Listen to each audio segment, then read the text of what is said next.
This week on Home and Away in Australia, Irene's forgetful behaviour causes her friends to worry. Is she okay? It looks to be the beginning of the end for Irene's time in Summer Bay this week, as she admits her concern about some worrying symptoms she's been quietly dealing with in recent times. It was announced back in February that Lynn McGranger would be bowing out of the show after 32 years, with her departure set to air in around 2 months' time by our estimation. The announcement came just as Irene was returning to Summer Bay following several months in rehab, after falling off the wagon last year. John was the first to realize that Irene was drinking again, but as he tried his best to help his dear friend, Irene did all she could to push him away. Ultimately, it was John who was there for Irene when she finally admitted that she was in trouble, and he was the one who dropped her off at rehab. But when it came to Irene's return to Summer Bay earlier this year, she struggled with the lack of routine that rehab had provided, and having to face John, who was a stark reminder of what she had put her friends through. Irene was quite cagey around John for some time, because he was the one who caught her drinking and called her out on it, Lynn tells TV Week. Thankfully, Irene has since turned a corner, and their friendship is back on solid ground. But recent events suggest Irene could be heading for more challenges, with the first warning sign having come a couple of weeks ago. Irene was delighted when Alf mentioned that Rue was finally starting to feel better following her difficult time with foster child Eliza.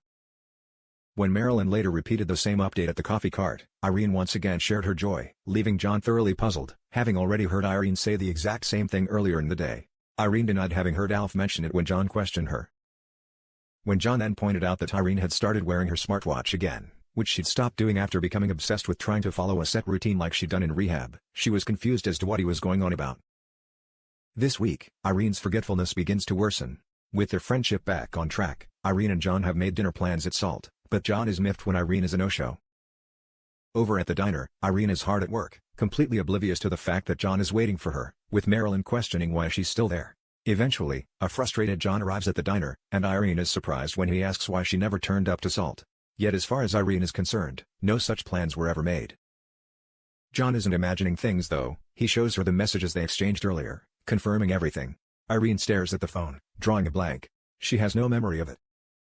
It's a little thing, but she completely forgets and brushes it off, Lynn continues, with Irene attempting to cover with an excuse about not wanting to go somewhere where alcohol is being served.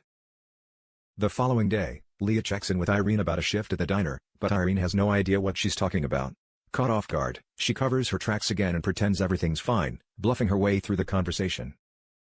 But John's already on alert after the dinner mix-up, and it doesn't go unnoticed. Sensing something's off, he gently checks in with Irene, hoping to get to the bottom of it. That's when Irene finally opens up. It's not just forgetting the odd dinner plan or conversation, it's been happening for a while now. Sometimes she'll arrive somewhere with no clue as to why she's there. As it keeps happening, it's John who says, "You should get that scene too," Lynn explains. But she doesn't, she puts it off. What is wrong with Irene, and will she seek help before it's too late?